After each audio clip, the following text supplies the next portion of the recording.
También en Facebook como Uniminuto Radio Tolima. La radio universitaria está aquí.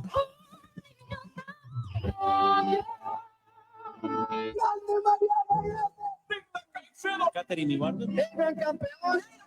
Toca atrás para acá, mete un rebote.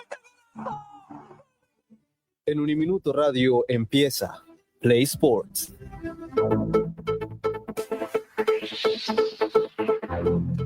Las 11 de la mañana, 5 minutos en el territorio nacional. Cordial saludo para todos nuestros oyentes que nos escuchan a través de los 870M de Uniminuto Radio Tolima y también para quienes se conectan a través del Facebook Live de Uniminuto Radio Tolima. Bueno, es un placer estar nuevamente aquí en este inicio de mes, 1 de julio. Arranca el 7º mes del año, va como rápido un poco el año.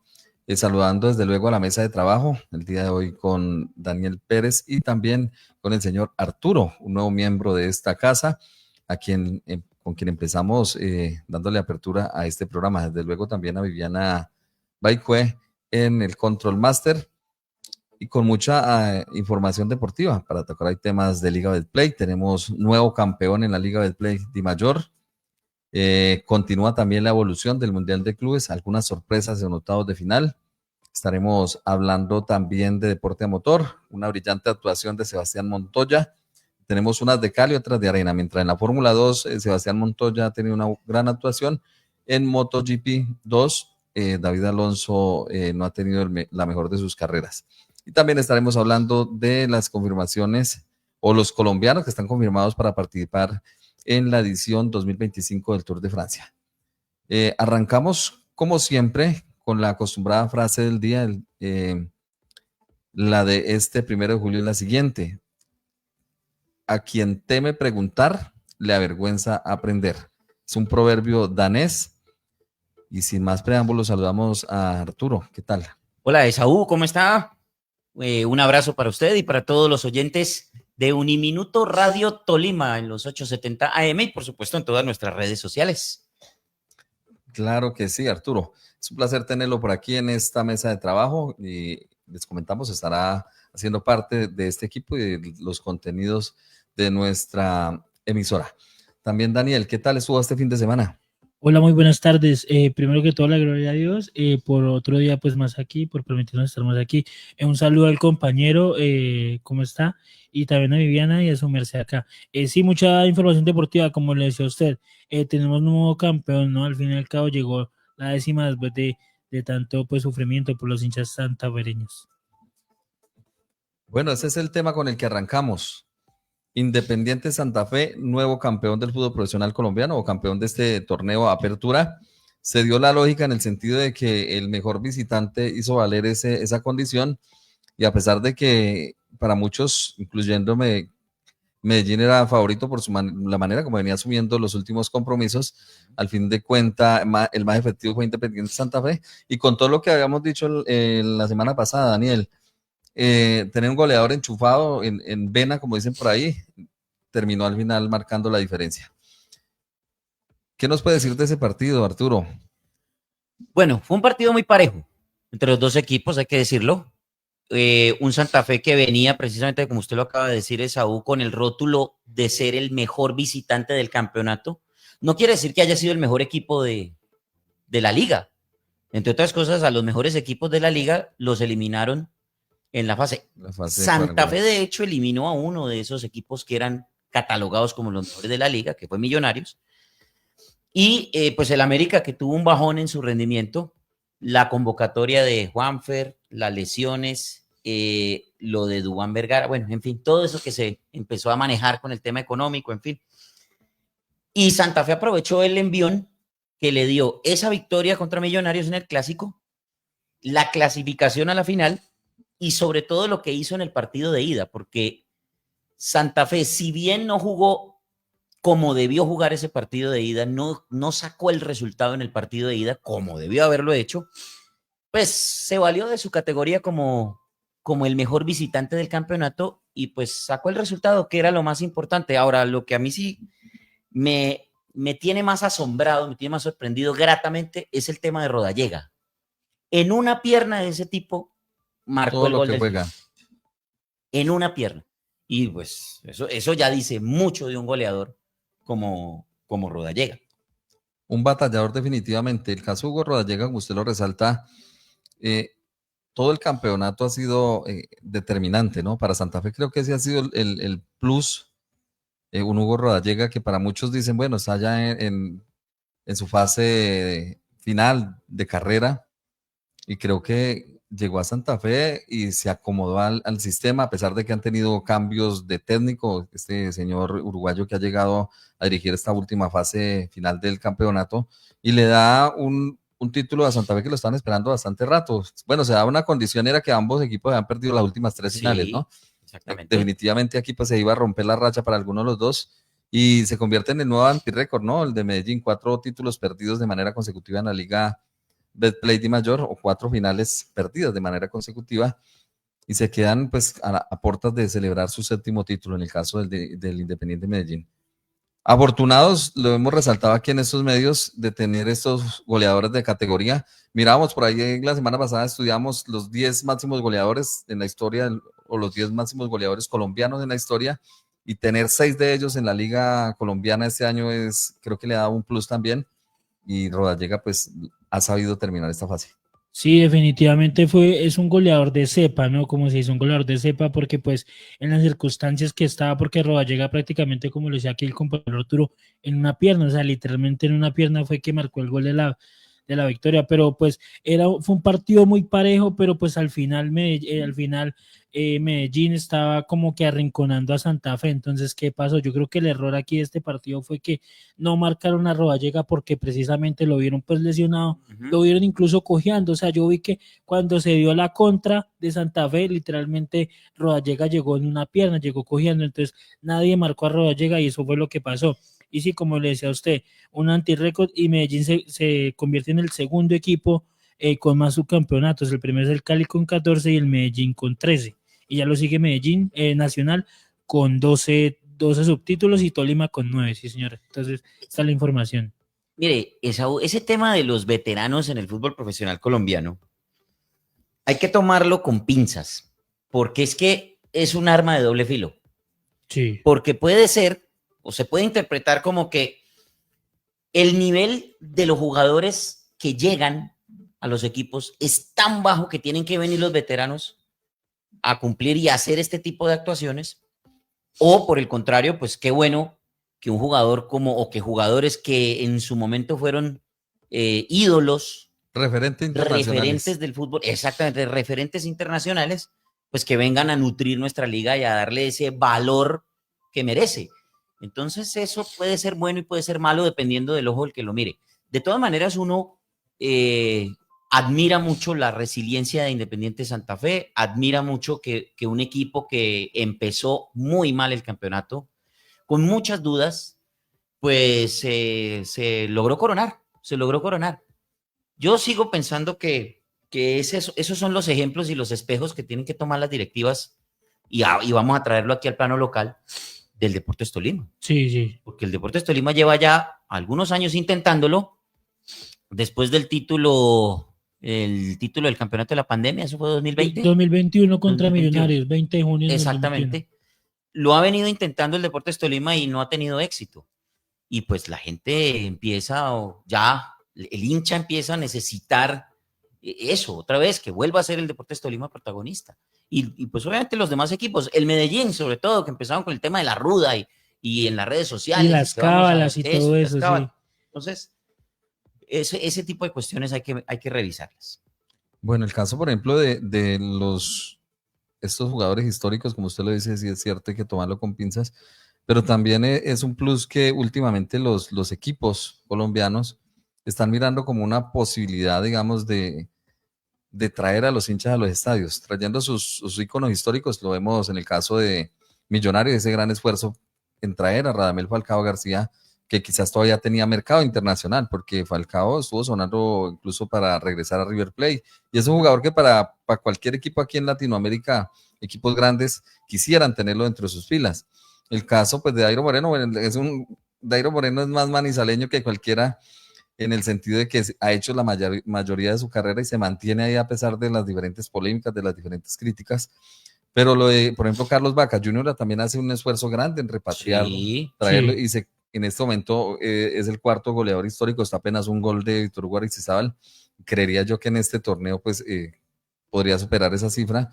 Y es un jugador que fue referente colombiano en ligas internacionales, en torneos internacionales como la Europa League, campeón con el Sevilla. Bueno, tiene mucha trayectoria y tenerlos acá. Otros hombres, el caso de Hugo Rodallega, desde luego, es el más relevante en este momento. Y Carlos Darwin Quintero, que con el Pereira también viene marcando goles y también está ahí en ese top 10 de los máximos goleadores del fútbol profesional colombiano. Entonces, para resaltar eso, el Santa Fe, como dice usted, en un acto de resiliencia y ganando sus últimos 4 partidos decisivos, digamos, en los 3 de cuadrangulares y la final como visitante, se queda con esta 10ª estrella en un panorama que tiene a Nacional con 18 estrellas como el máximo ganador de ligas, Millonarios 16, 15 del América, luego están ahí, quedan con 10 Junior, Cali, Santa Fe, con 7 el Medellín, con 4 el Once Caldas y Deportes Tolima con 3, ¿no? Y creo que con un título hay varios, ¿no? Unión Sí, con uno está Magdalena, Unión Quindío, Magdalena, Chico. Cúcuta, Chico y Bucaramanga. Entonces, esa es la distribución de la nueva distribución de estrellas aquí en Colombia. Un Santa Fe que de esta manera pues logra su cupo a Copa Libertadores a fase de grupos del próximo año y que también pues habilitan esa pelea por reclasificación a equipos como América y Millonarios que, como usted lo decía ahorita, fueron los referentes en todo el campeonato y que eran pues los grandes favoritos a llegar a la final. Pero queda demostrado que aquí en Colombia una cosa es jugar la fase inicial, el torneo inicial y arrancar de cero en cuadrangulares. Creo que también Sí. es una cuestión que siempre se ha creado esa polémica, ¿no? De replantear eso. Si es justo que usted juegue un campeonato de 20 fechas y tenga que arrancar para una fase de 6 partidos apenas y llegar sin ninguna ventaja, siendo el mejor, de pronto, como en el caso de América, el mejor de todo el campeonato. Es cierto, el punto invisible ayuda, pero no es tan decisivo en este caso, aunque pues en el caso del grupo del Medellín, pues realmente cabalgó por completo ese grupo, ahí no hay discusión.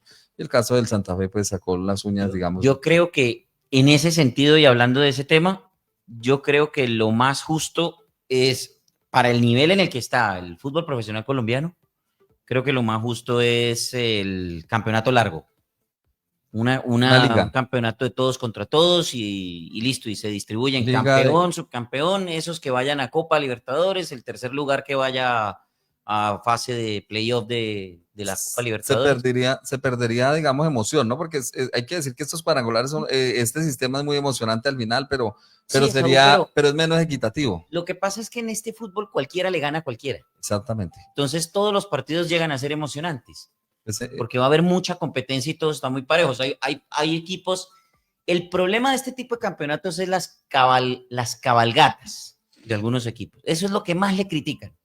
Pero el número de partidos es igual, el sistema incluso brinda más justicia. es un sistema justo, aunque en el fútbol no puedo hablar de justicia, pero en este caso sí, porque todos van a tener igualdad de condiciones, incluso para la repartición de los torneos, de los cupos a torneos internacionales. Correcto. Justo y toda esta cuestión. Bueno, para entrar o para terminar ese tema, hay que decir que el partido, para quienes no lo vieron o no escucharon o estaban de pronto fuera de nota en cuanto a la final de fútbol profesional colombiano, el primer partido, el de ida, quedó 0-0 en Bogotá, y en Medellín arrancó ganando el Medellín con gol de el argentino-polaco o polaco-argentino, no sé cómo decir en ese caso. Argento-polaco se diría, ¿no? Francisco Frediciski, bueno, 18 minutos. Dígale el polaco. El polaco, bueno, dígale el polaco. El polaco. Sí, Santa Fe anotó a través de Santiago Mosquera al minuto 31 y como lo comentamos, Hugo Rodallega, falta de 11 minutos en el tiempo reglamentario, es decir, minuto 79, dio cifras concretas para darle esta 10ª estrella al equipo de Independiente Santa Fe. En cuanto a estadísticas, Hugo Rodallega terminó como el gran goleador del campeonato, 16 goles, 11 el señor Dairo Moreno y Gonzalo Lencina terminó con 10 goles, el goleador del equipo de Deportes Tolima. Eso en cuanto a temas, entonces, Medellín clasificó octavo para decirlo de ahorita, casi queda campeón siendo el octavo clasificado, aunque hay que decir que en este torneo pues fue un torneo demasiado apretado y al final pues las diferencias en puntos fueron mínimas, incluso entre los segundo, tercero hasta el 12. que terminaron apenas como a diferencia de 6 puntos para definir los 8 clasificados.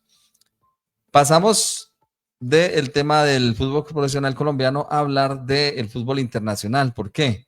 Porque estamos viviendo 2 torneos en este momento de importancia o de relevancia a nivel continental o a nivel mundial, en el caso de la primera edición de la Copa Mundial de Clubes de la FIFA. Sí, señor. La primera versión de la Copa Mundial de Clubes de la FIFA, con 32 equipos en este sistema, y que pues ha sido emocionante. La verdad a mí me ha agradado. Ha habido muchas críticas, incluso de parte de equipos, por la cuestión de tiempo, de cargas, bueno, pero creo que ha sido un formato agradable. Pero eso es lo mismo que en un mundial de selecciones, Esaú, Daniel. Creo que siempre se van a quejar los jugadores de que llegan con alto ritmo de competencia. El problema es realmente de los equipos europeos, que uno los ve en este tipo de campeonatos y juegan como con pereza, como que lento, después van tomando ritmo. Normalmente han ido empiezan perdiendo los partidos y después ganan. El Real Madrid empata con el equipo Al Hilal y este equipo hace el batacazo de la jornada. Son cosas que uno puede entender de este tipo de campeonatos que se hacen a mitad de año cuando termina la temporada europea. El problema es que pues aquí sí son todos los jugadores de los clubes los que están compitiendo, porque en un mundial de selecciones van solo algunos y a las selecciones clasificadas. Entonces la gran mayoría de jugadores que salen de Europa tienen vacaciones. Esa es, yo creo que la gran crítica que tienen esos clubes. De resto, el campeonato ha salido hermoso. Muy claro, bien. y también como usted lo dice, es un buen torneo para que de pronto jugadores que no van a tener la oportunidad de pronto jugar un mundial de selecciones jueguen este mundial. Por ejemplo, Haaland, que es muy complicado pues que lo llegue a jugar, o de pronto Kvaratskhelia, el jugador del Paris Saint-Germain, el jugador georgiano. Entonces también eso es una oportunidad, y también para que de pronto se ven estas lindas anécdotas como el Auckland City, o por ejemplo ese batacazo que usted lo dice del Manchester City eliminado. Entonces esto es lo bonito, al fin y al cabo es un mundial, no, mundial es mundial, y me parece muy bonito estas anécdotas y estos partidos que se están dando.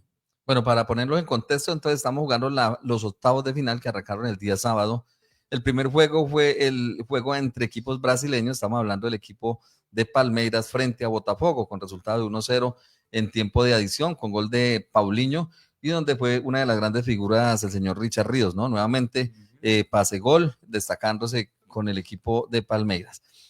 Eso el día sábado. El siguiente partido también del día sábado fue el enfrentamiento entre por acá lo tengo. Benfica y Chelsea. Benfica y Chelsea. Enfrentamiento entre equipos europeos, y allí terminó ganando el equipo del Chelsea 4-1, aunque hay que decir que también fue un partido que se fue también a largue, a tiempo extra, después de un 1-1 durante el tiempo reglamentario. Y lástima esa expulsión de este jugador. Gianluca Prestianini. De Prestianini. Prestianini, sí, 19 años, ¿no? 19 añitos. Primero porque, pues, creo que acababa de entrar.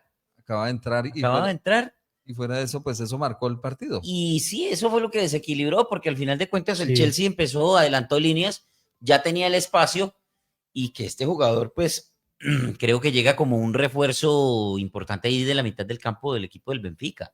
Aparte de todo, que es un jugador supremamente joven, venía de Vélez Sarsfield, y es un muchacho que tenía toda la proyección. Una pena realmente, porque ese fue el factor fundamental para que ese partido se desequilibrara. El Benfica lo intentó todo el partido. Todo el partido, sí, señor.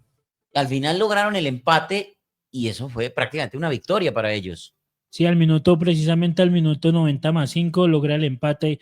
Y bueno, para el datico acá, este jugador Prestianini sí entró al minuto 70, y al minuto 92, pues ya de la prórroga, pues fue expulsado. Sí, señor, este jugador de 19 añitos, y que también hay que hablarlo, que el Benfica siempre ha sido una especie de cantera, ¿no? Porque, por ejemplo, Di María, Darwin Núñez, Joao Félix, son jugadores que se han formado en este Benfica y que son como equipos cantera, como de pronto el Borussia Dortmund, que también que han sacado muy buenos jugadores. Entonces también como lo ha sido el Porto para los jugadores colombianos. Sí, señor. Sí. Claro, como Jackson Martínez, James Rodríguez. No, ahí se han pasado varios. Falcao, sí, señor. Freddy Guarín.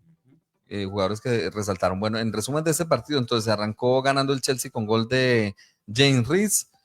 sobre el minuto 64, empató Ángel Di María de penal sobre el minuto 90 más 5. Luego en tiempo extra, Christopher Nkunku, Sí, señor, el francés. empató, anotó el segundo gol sobre el minuto 108. Pedro Neto aumentó sobre el 114 y Kiernan de Bourboni Hall sobre el minuto 117 para la cifra concreta del 4-1 entre el equipo del Benfica y el Chelsea. Entonces, de esta manera se definía la primera llave, entonces será entre el caso del equipo del Palmeiras enfrentando al equipo del Chelsea.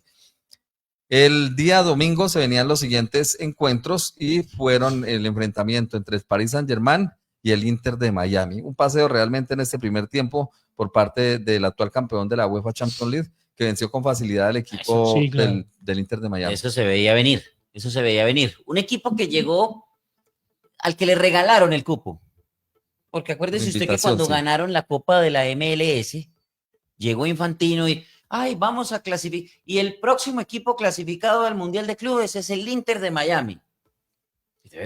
Uno dice, bueno, entran al primer partido, empate jugando mal. Sí, fue un partido muy maluquito. De pronto, una que otra jugada de Messi. El siguiente partido, ese sí, yo les doy todo el crédito, sobre todo por el golazo que hizo Messi. Golazo de tiro libre. Que, pues, la verdad, sorprendió a todo el mundo, pero de ahí para adelante, ese equipo ya daba. Incluso contra el Palmeiras, tenían el partido asegurado 2-0 y creo que tendrían mayor posibilidad porque hubieran clasificado como primeros, hubieran podido aspirar a llegar a unos cuartos de final. Sin embargo, no pudieron aguantar. Es que ese equipo es muy descompensado. Bueno, sí. Todo el mundo dice, en cuanto le echan la culpa, no, pues a la edad de los jugadores.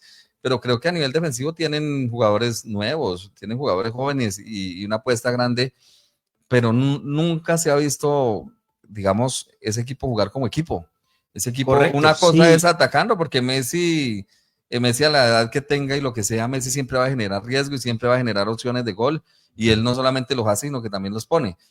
Pero es un equipo que si 10 veces lo atacan, son 10 posibilidades de gol que tiene el rival. Sí, eso es verdad. El Inter de Miami es un equipo que destaca más valga la redundancia, destacando más por jugadores individuales que más con la cuestión de equipo, porque pues recordemos que Luis Suárez también ha sido un jugador importante y pues nada más y nada menos que Leo Messi, que para mí pues es el mejor jugador de la historia y que ha tenido esas pinceladas, porque pues no es la primera vez. Recordemos que cuando apenas llegó Messi fue el artífice para que el Inter de Miami ganara la Leagues Cup, que la Leagues Cup es como la competencia entre los equipos de la MLS y México. Entonces también en la Liga Mexicana. Sí, señor. Y pues según lo que justifica la FIFA es que el Inter de Miami se clasificó por ser el equipo que más logró puntos en la temporada regular, porque no el campeón, sino sí, es que eso es lo más justo. Si hubiera sido por mérito propio, hubieran dicho el campeón de la MLS. Sí. Porque es como si aquí en Colombia ahorita en la fase regular,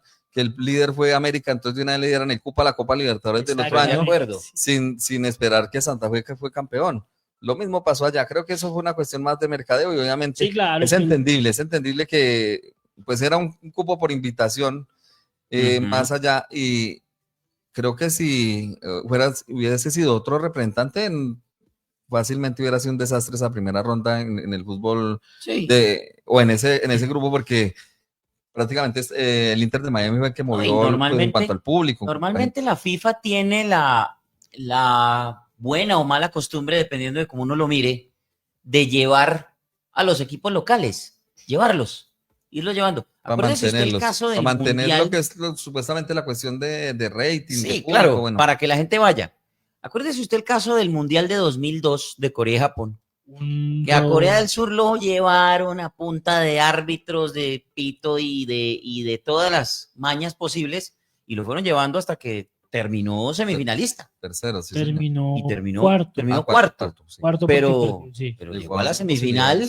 Que eso es histórico y nunca más, no sé si lo vuelven a vivir quién sabe en cuántos años. Exactamente, porque con un montón de polémica, sí, con Italia y con España. Exacto. Definitivamente es algo, incluso se fue, bueno, hay una polémica con el árbitro Byron Moreno, un jugador el ecuatoriano, ¿no? Que incluso fue condenado por narcotráfico, algo así, ya tiempo después. Entonces, sí, eso también es algo muy polémico que se vio contra Italia y contra España, los dos casos más sonados también. Exactamente. Entonces, uno mira esos ejemplos y ahí es donde uno se da cuenta que a la FIFA le gusta crear ese tipo de polémicas, así como organizar mundiales en países polémicos también. Entonces, de todas maneras, el fútbol es un deporte que lo pone a uno en su lugar. Y en este caso, sí llega el momento en que al Inter de Miami lo pusieron en su lugar. Porque le tocó, sí, que le tocó bailar con la más fea, como dicen por ahí. Le tocó bailar con la más fea, por supuesto, que ya se sabía, por supuesto, que de pronto había que competir. Bueno, trataron de hacerlo, pero es que el Paris Saint-Germain se vio demasiado superior. Demasiado superior. Sí, yo cuando vi ese primer tiempo 4-0 dije, le van a meter 8. Yo también pensé que se iba para creo que afortunadamente para el Inter de Miami el París le bajó un poquito, pensando de pronto en octavos o quizás, pero lo cierto fue que eso fue determinante también. Bueno, los goles del partido. Joao Neves sobre el minuto 6 y 39. El señor Tomás Avilés anotó en propia puerta sobre el minuto 44 y Arshad Hakimi, el excelente jugador marroquí, que anotó sobre el minuto 45 más 3 para el definitivo 4-0 entonces del Inter, del Paris Saint-Germain frente al Inter de Miami. Ahora, el rival de esta llave, quien saldría fue en ese duelo entre Flamengo, uno de los mejores equipos de aquí a nivel CONMEBOL, enfrentando al Bayern de Múnich. Un partido también, la verdad, bastante interesante y que anotaron por el equipo de Flamengo Gerson Santos da Silva sobre el minuto 33, Jorge Luis Frelo sobre el minuto 45 de penal, pero habían anotado por el Bayern de Múnich Eric Pulgar en un autogol, o sea, en propia puerta. 6, Harry Kane, que se fue con doblete, el jugador inglés, minuto 9 y minuto 73, y León Goretzka, que anotó sobre el minuto 41 para el definitivo 4-2 a favor del equipo bávaro. Buen partido, un partido muy disputado, un partido muy parejo en ciertos momentos, pero yo creo que ahí es donde la jerarquía hace lo suyo, ¿no? Y el Bayern Múnich tenía jugadores ya de mucho peso y terminaron superando al Flamengo, al que le abono haber competido como debe competirse un mundial de estos, como debe hacerse un campeonato de estos, y poniendo pues la bandera suramericana y bueno, exacto, los brasileños, mostrando su fútbol como debe ser. Es que definitivamente sacaron la cara pues los brasileños, porque si vamos a hablar primera ronda, los argentinos de Boca Juniors, River Plate, nada que ver. Digamos que eso es lo que manda la parada en el fútbol de Sudamérica. En este momento son los brasileños, en algún momento los que tienen el presupuesto y los jugadores Exactamente, en algún momento los argentinos también tenían su referencia, esta vez andan por bajito nivel, y pues creo que en Sudamérica no hay nadie que pueda emparejar a los brasileños hasta el momento. Sí, la verdad es algo muy complicado, donde pues anteriormente eran brasileños, argentinos y por ahí uruguayos y rascando un poquito de pronto los colombianos, ¿no? Paraguayos también a veces. Sí, en caso de equipos históricos, en el caso de Olimpia. Sobre todo a finales de los 80, exactamente. Exactamente. Pero actualmente, si usted va a mirar Copa Libertadores, ¿cuánto hace que no gana un equipo distinto a brasileños? Y hay una que otra. Pues el último creo que fue Nacional. Pudo haber sido Nacional en 2016. Nacional, sí, señor. Nacional de 2016. En 2018 ganó River. 2019, y de ahí para abajo creo que... Sí, 2019 Flamengo, 2020 Palmeiras, 2021 creo que Flamengo repite, o no me acuerdo exactamente bien. Y Botafogo el actual. Uy, Botafogo el actual, sí, señor. Sí, de ahí para acá han sido solo éxitos de... No, y que se han dado también finales entre brasileños, eso también es algo a destacar. No, dominio absoluto. Usted miraba muchas de estas ediciones de Copa Libertadores, incluso de Copa Sudamericana, usted va a mirar y son 3 brasileños y uno de por ahí de otro país y no es más. Así es. Entonces, bueno, hablando de brasileños, el día de ayer que fue una fecha, digámoslo, de sorpresas, el Inter de Milán, el actual subcampeón de la UEFA Champions League, cayó 0-2 frente al Fluminense, con goles de un viejo conocido, ¿no? Germán Ezequiel Cano sobre el minuto 3 y Hércules Pereira do Nascimento sobre el minuto 90 más 3. Ese Germán Cano es un crack, ¿no? Colombo argentino, porque él es nacionalizado colombiano, sí, señor. Él dijo que él no jugaba en otro equipo en Colombia que no fuera el Deportivo Independiente Medellín. Sentido de pertenencia, sí, eso es algo muy bonito. Además del máximo goleador del Medellín, ¿no? Sí. Sí, histórico, sí, señor. Ya no puedes tenerlo en el Hablando por aquí de Germán Ezequiel Cano, ha anotado 30 goles en competiciones internacionales de clubes. 20 por Copa Libertadores, 9 por Copa Sudamericana y ahora 1 por el Mundial de Clubes. Además de ello, mire, es que en la actualidad el Fluminense está muy bien. en 40 partidos, digamos, jugados en este primer semestre de 2025. Ha ganado 15 por el torneo Carioca, 11 por el Brasileirao, 6 por Copa Sudamericana, 4 por Mundial de Club y 4 por Copa de Brasil. Digamos, el resumen de lo que ha jugado este equipo brasileño. Además de ello, con un referente, ¿no? El señor John Arias. John Arias. Que acumuló 4 MVPs, ha sido la figura del equipo y no sé hasta qué punto es uno de los más destacados del campeonato. No, y hay que preguntarnos, Lorenzo, ¿será que no está viendo estos partidos? ¿Será que no está viendo a John Arias en el Fluminense? Sí, eso ¿Será es, que no eso es puede un motorcito. no puede cambiar ponerlo un por poco donde la juega? nómina y ponerlo donde de verdad funciona? Donde es. Es que es una de las polémicas y algo que siempre hemos dicho acá.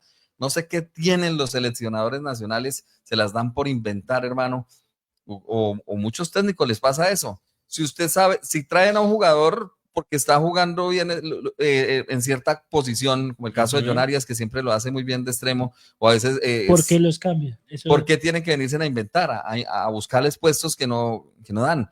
Entonces, yo no sé, a ratos como que el ego, no sé qué era lo que quieren y terminan afectando un colectivo.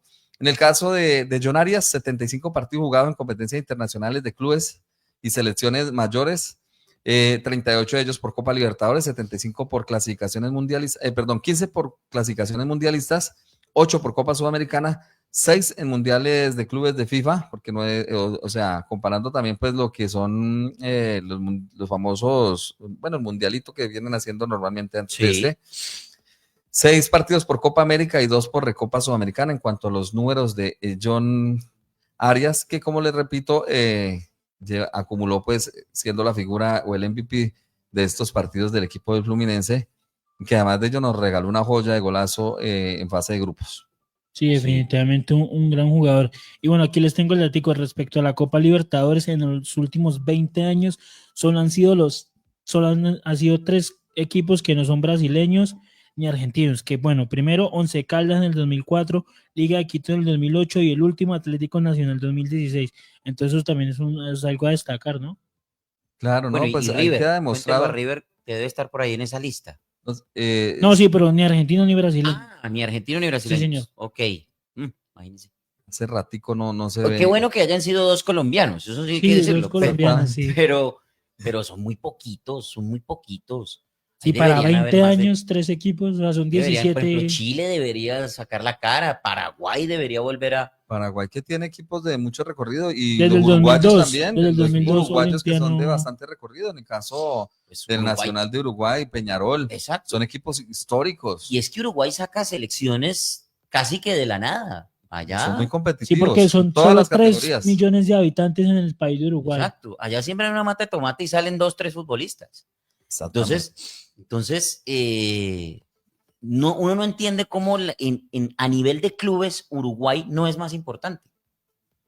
Teniendo buenas selecciones o sacando buenos jugadores, Valverde, Forlán, Diego Godín, Recoba. Histórico es la historia del fútbol charrúa, no es que nada más para empezar han tenido 2 campeonatos mundiales. Exacto. Bueno, ellos cuentan campeones. 4, pero en realidad son 2, ¿no? Aunque sí, pues digamos que fueron en una época muy distinta y por ahí en el 30 y en el 50 inicios, y toda la sí. cosa, pero digamos que han sido protagonistas en mundiales. Sí. No nos olvidemos Además, que en Sudáfrica llegaron a la A semifinal. las semifinales de Sudáfrica, donde Fueron además terceros. con goleador de torneo y todo, hablando del señor Exactamente. Forlán. Diego Forlán, sí, señor. Y además, digámoslo, actualmente, bueno, en tiempo reciente tuvieron uno de los killers más importantes en la historia del fútbol, el Luis caso Suárez. de Luis Suárez, Luis que Suárez. hizo no solamente con el Barcelona, sino con el Ajax y con el equipo de Liverpool. el Liverpool. Y con el Liverpool, sí, Y señor. fue uno de los grandes.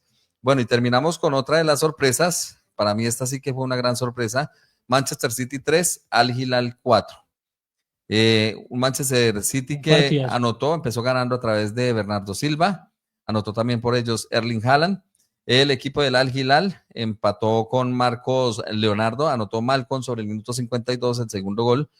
Y ya en tiempo extra, Kalidou Koulibaly, Koulibaly, ex sobre el Napoli. minuto 94, empató Phil Foden y el gol definitivo nuevamente Marcos Leonardo sobre el minuto 112 para el definitivo 3-4 por parte del equipo del Al Hilal sobre el Manchester City.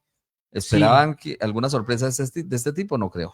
No, definitivamente no, porque pues, o sea, se ha visto que los jugadores, pues, bueno, los equipos árabes tienen muy buenos jugadores, pero pues también el City venía siendo, aunque pues digámoslo, también venía de un batacazo, ¿no? De un batacazo, ya que pues había tenido una de las peores temporadas de los equipos de Pep Guardiola, pero pues también es algo a destacar de ese equipo, el Al Hilal, ¿no? Un partidazo. Yo tuve la oportunidad de verlo y la verdad, de principio a fin, fue un buen partido, ¿no? Y al final son 7 goles en un partido que se ha visto algo muy bonito en este Mundial de Clubes, como lo destacaba ahorita. Eso le da un poco más de peso, ¿no? O un poco más de realidad a lo del empate contra el Real Madrid, ¿no? Mucha gente decía, no, es que como Real Madrid va a empatar, pero cuando lo que le comentaba la vez pasada, cuando uno va a mirar la nómina del equipo del Al Hilal, creo que es uno de los equipos que mejor ha invertido y más como pensando en equipo, ¿no? En grupo. Usted mira, ellos han hecho inversión en el caso de Cancelo, Malcom, bueno, son jugadores de buena El arquero repercusión, bueno que fue protagonista, Mm. de ¿no? buena trayectoria en Europa y que lo han podido organizar muy bien en este equipo árabe. Entonces, de esta manera, tenemos definidos ya 3 de las 4 llaves de los cuartos de final. Hay que decir que jugarán sobre las 2 de la tarde Real Madrid frente al Juventus y el Borussia de Dortmund frente al Monterrey, que fue una de las sorpresas de primera fase. Ojo con ese Monterrey, que ese equipo Monterrey juega de bien. Sergio Ramos. Sí. De Sergio Sergio Ramos, Ramos, de un Nelson pilar, de Osa, sí. el jugador colombiano. Ujú. Entonces hay que estar pendiente y hacerle fuerza Para a mí el gol de Nelson de Osa clasifica como el gol del uno de los campeonato mejores. hasta ahora. Uno de los mejores hasta el momento, sí, señor. Sí, Como dicen por ahí, un guamazo de larga distancia que ha dejado las correcto. posibilidades. Bueno, entonces, hasta el momento tenemos las siguientes llaves de cuartos de final y serán, por ejemplo, el caso del viernes 4 de julio, desde el próximo viernes a las 2 de la tarde estarán jugando Fluminense con Al Hilal. Pronóstico reservado en mi caso para este partido. Uy, va a estar Fluminense difícil. o Al Hilal. Yo creo que Fluminense, por el tema del sabor del fútbol suramericano, tendría algo de favoritismo. Me gustaría Más ver a dinámico. John Arias otra vez protagonista en ese compromiso. Va a estar difícil porque ese equipo Al Hilal es un equipo muy guerrero. Va a llegar Al Hilal con 30 minutos más de desgaste. Y sobre todo por lo guerreado que estuvo el partido contra el Manchester City, porque creo que Fluminense, digamos que la tuvo un poquito más cómoda para llegar. Así se vio el partido, sí, fue un partido más controlado por el equipo Sí, de Fluminense, aunque exactamente. no sacó una diferencia mayor, pero sí creo que fue más cómoda esa llave. Exacto. Y el Al Hilal sí tuvo que batallar mucho. Entonces yo creo que va a llegar más desgastado y yo creo que Fluminense puede aprovechar eso. Bueno, para sacar el otro semifinalista por ese lado del campeonato, digámoslo, el viernes también sobre las 8 de la noche, Palmeiras-Chelsea. Daniel. Un buen partido donde pues podemos, o sea, la lógica dice que los europeos son un poquito más superiores, pero yo la verdad veo pues al Palmeiras con un gran Richard Parejo Ríos también. y un buen equipo, entonces para mí yo me la jugaría por el sudamericano, o sea, por el equipo sudamericano, ya que han demostrado que tienen un buen nivel y como el batacazo de ayer que se dio ayer, entonces, o sea, son argumentos, ¿no? Es una declaración que al fin y al cabo tiene pues cómo respaldarse, ¿no? Entonces también eso es algo a destacar ahí. Bueno, y el sábado, este sí es un clasicazo europeo, un clásico de Champions, podríamos decir. Una final. París Saint-Germain frente al Champions, equipo sí. del Bayern de Múnich. La final del 2020, ¿no? Sí. Sí, correcto. Yo creo que el Paris Saint-Germain tiene ganas de jugar este campeonato, aunque el Bayern Múnich ha hecho un gran papel, va a estar muy parejo. Pronóstico reservado, pero me inclino por el equipo de Luis Enrique. Sí, yo también. También creo que sí, y creo que es no yendo muy lejos, es el equipo como el máximo favorito a quedarse con el campeonato. Sí. Por lo que ha hecho, por lo que ha jugado, y es que ha ganado de manera sólida, desholgada, sus compromisos en el caso del Paris Saint-Germain. Sí, y podría convertirse en el único equipo de la historia con 7 títulos. Por ejemplo. O sea, está encaminado, obviamente le falta la Supercopa de Europa, le falta ahorita la Intercontinental, porque es un cambio de formato, ¿no? Entonces también... Al menos este año, en lo que va de campeonato, ha hecho el triplete el triplete, sí, del señor. que se ha hablado tanto en Europa. Bueno, en el caso, entonces, lo más lógico podría ser entonces que los otros cuartos de final podrían ser Real Madrid-Borussia Dortmund, para definir entonces de ahí el rival para semifinales. Bueno, entonces eso hasta ahora es lo que nos ha dejado el Mundial de Clubes, un Mundial de Clubes que en términos de espectáculo creo que ha copado las expectativas Ya se habla del Mundial de Clubes 2029, donde se ha postulado Brasil para realizar este campeonato. Brasil y España también, vi que España se está postulando también. Más allá de lo que, pero bueno, España como si Tebas dijo que no, que él iba a luchar contra todo, contra viento y marea por que este fuera el primero y el último mundial. Cuando se vaya Tebas, seguramente lo van a mandar para allá. Lo que pasa es que es muy difícil luchar contra los negociadores de la FIFA. Exactamente. La moneda. Ese es el gran problema. Ellos buscan donde haya billete, así. Claro, porque, o sea, hacer el mundial. Eso que no le haga raro que salgan de Qatar o de Emiratos Árabes o algo, digan, tráiganos para acá al mundial, hay tantos millones y eso Arabia allá lo amontonan. Arabia Saudita también se postuló. De hecho, Arabia Saudita está para el mundial de selecciones. Sí, señor, también. Entonces, no se le haga raro que se queden por allá en esas Arabias, como decía Iván Mejía. Sí, señor. Exactamente, sí decía el Diego Iván. Bueno. Esa es la realidad. Bueno, compañeros, hasta aquí entonces los dejamos en el contexto a toda nuestra audiencia de lo que es la Copa Mundial de Clubes de la FIFA. Pasamos aquí para hablar un poquito de la Copa de Oro que llegó a la instancia de cuartos de final. Rapidito, por aquí les comento que en los cuartos de final se presentaron los siguientes resultados. Panamá empató 1-1 con Honduras y desde el punto penal el equipo dirigido por el señor Reinaldo Rueda ganó 5-4. De esta manera se ha pasado a la semifinal. México, sin novedad, ha derrotado al equipo de Arabia Saudí por marcador de 2-0. Canadá empató 1-1 con Guatemala y desde la división del punto penal 6-5 a favor del equipo guatemalteco. Otro partido que también terminó empatado fue Estados Unidos frente a Costa Rica 2-2 y desde el punto penal 4-3 para la selección norteamericana. La definición de semifinales mañana a 6 de la tarde, Estados Unidos enfrentando a Guatemala. Y sobre las 9 de la noche, México enfrentando a la selección de Honduras. Reinaldo Rueda a puertas de llegar a una final de Copa de Oro. Después sigue superando, digamos, récords. Este técnico colombiano ha tenido un buen suceso en el fútbol centroamericano. Sí, señor. Pues hay que esperar a ver. Ojalá, hay que hacerle fuerza a Honduras. A ver si da la sorpresa. México y Estados Unidos normalmente mandan la parada. Casi siempre se da esa final, ¿no? Estaba apareciendo Canadá por ahí sacando la mano con la clasificación al Mundial de Qatar y digamos que sus buenas actuaciones, esta generación de Canadá que pues ha sido muy sorprendente con Davis,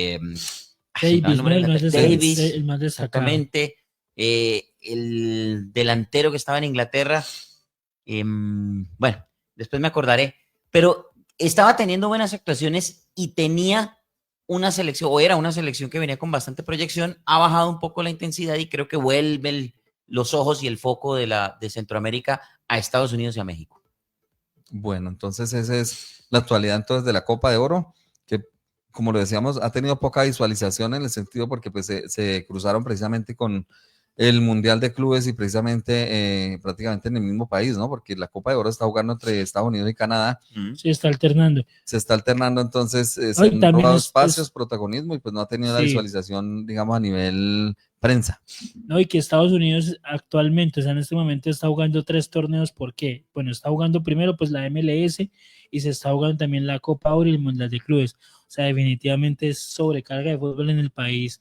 En un país que no es futbolero, para acabar de completar. Que no es futbolero, no, señor. Y se ha visto en la asistencia a los estadios. Otra cosa que quería tocar es algo muy polémico que se ha dado con el protocolo de las tormentas. No sé si ustedes han visto eso, por ejemplo, muchos partidos postergados, o sea, sí, alargados en el sentido. Sí, es que según el protocolo es el siguiente. Si de pronto hay una tormenta en los 7 kilómetros donde está el estadio, o sea, tiene que estar calmado media hora durante los 7 kilómetros alrededor del estadio.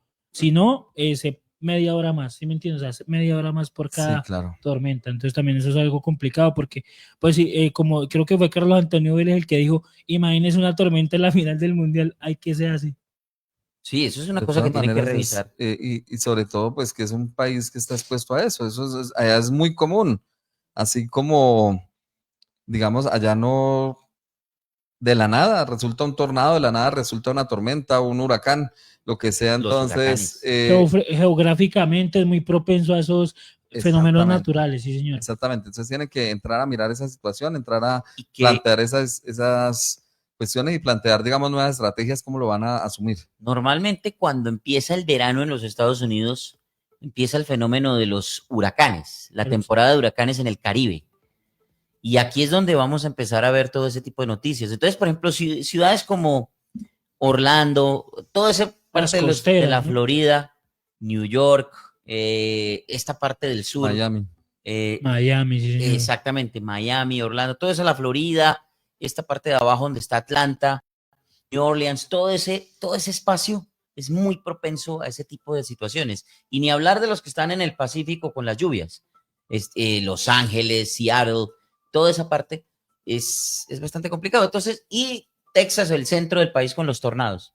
Entonces, es una cosa que tendrá que revisar la FIFA con el gobierno de los Estados Unidos para no ir de pronto a que pase eso. Que en una final de un mundial y se retrase por lluvia. Uf. O por una tormenta. Complicado para manejar usted la cuestión de mediática, ¿no? De los Exactamente. 200 países que van a estar transmitiendo y toda esta cuestión va a ser un poco complicado la situación. Bueno, pasamos ahora, cambiamos de frente, vamos a hablar un poco de los deportes a motor porque Sebastián Montoya fue protagonista el día de ayer en Austria, en el Gran Premio de Austria de la Fórmula 2. El corredor colombiano, el hijo de la gran estrella Juan Pablo Montoya, señor Sebastián Montoya, pues ayer ocupó, digamos, en la carrera de sprint del sábado, ocupó el 5º lugar, siendo protagonista, y el día de ayer estuvo a puertas de meterse dentro del podium. Terminó 4º, realizando realmente muy buen fin de semana. Además de ello, son 4 carreras de manera consecutiva que está sumando en cuanto a clasificación general. Ya había hecho 2 podiums y está ahí cerquita. Está contemplando la posibilidad, ¿por qué no?, que nos dé una victoria en este año. Un muchacho que está buscando seguir los pasos de su papá, estando ya en Fórmula 2, buscando la manera de llegar en algún momento a la máxima categoría del automovilismo mundial. Entre otras porque esta es la categoría de ascenso de la máxima categoría del automovilismo, de la Fórmula 1, y que Sebastián Montoya ya lo había intentado, incluso el año pasado también había tenido grandes actuaciones. Sebastián Montoya, a mí me parece que es el piloto colombiano en este momento que más proyección tiene en cuanto al tema de tratar de llegar a la Fórmula 1. Se quedaron todos aquellos que estaban, ¿no? Había mucha expectativa, por ejemplo, del caso de Tunjo, en otros corredores. David Chávez, que estuvo en Estados Unidos. Chávez, que iban como encaminados, pero al final pues se han quedado en promesas. O de pronto también, yo digo, es que hay factores, porque son estos otros pilotos de los que hablamos, muy buenas actuaciones, ganando carreras importantes, pero la Fórmula 1 es uno de los deportes más costosos y además de ello la influencia. Sí, y no nos olvidemos de Tatiana Calderón, por ejemplo. Pero entonces el problema de Tatiana Calderón es que es mujer en un mundo muy masculino. Sí. Lamentablemente, porque ella también tenía una proyección impresionante, estuvo compitiendo titularaza en Fórmula 2 y después, pues por falta de patrocinios y de pronto de cambiar y abrir un poco más la mente de la categoría, no pudo llegar o no ha podido llegar. Y que en este aspecto también en la situación económica influye mucho.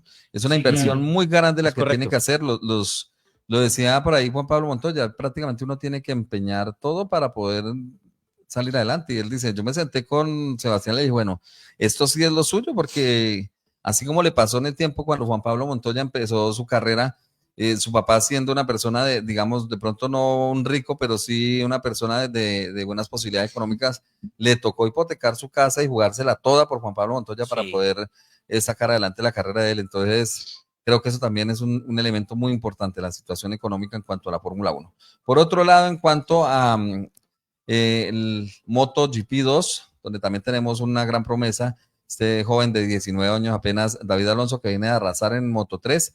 La verdad, en Moto 2 no le ha ido tan bien, tiene también un par de podios, pero en esta última carrera del fin de semana, la verdad, estuvo muy regular y apenas 4 vueltas duró en pista después de sufrir una caída y se le hizo bastante complicado al piloto colombiano, que al quien también le seguimos la pista de aquí. Como estamos entrando ya pues en la recta final de este programa, hablamos de qué ciclistas colombianos están ya confirmados para esta edición 112 del Tour de Francia.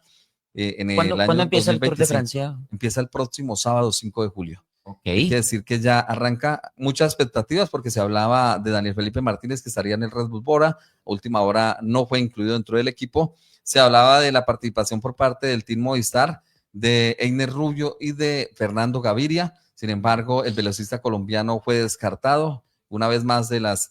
Primero se hablaba que iba al Giro de Italia, no estuvo. Ahora el Tour de Francia tampoco está. Creo que Fernando Gaviria pues viene haciendo una temporada muy discreta y esto pues le ha costado el puesto en esta edición del Tour de Francia. Por lo cual, quienes sí han sido confirmados es en el caso de Igner Rubio, como lo decimos con el equipo del Team Movistar. Santiago Buitrago, que ha sido protagonista en los últimos 2 tours, ocupando el top 10 en la carrera, estará con el equipo Bahrein Victoria. Aparte de ello será el líder del equipo. También estará Harold Tejada en su segundo tour. El año pasado ocupó la 10ª posición. Sí. Y es, digamos, que una de las cartas de referencia, un muchacho que ha mejorado mucho en la contrarreloj. Es un hombre que ha mejorado mucho los tiempos. Y estará acompañado también, para mí es una sorpresa que esté Sergio Higuita allí, porque pues ha tenido una temporada discreta, pero ha sido, digamos, elegido por parte del equipo Astana para que esté participando en esta carrera. Por lo cual, solamente 4 representantes colombianos estarán en esta edición del Tour. Se hablaba de la posibilidad de otro latinoamericano, el caso de Richard Carapaz, que aún está en duda y muy posiblemente no esté haciendo parte del IF Education First. Quien sí está será el corredor argentino Sepúlveda, que ha sido confirmado por el equipo Loto. Entonces, esta es la participación sudamericana para esta edición del Tour de Francia.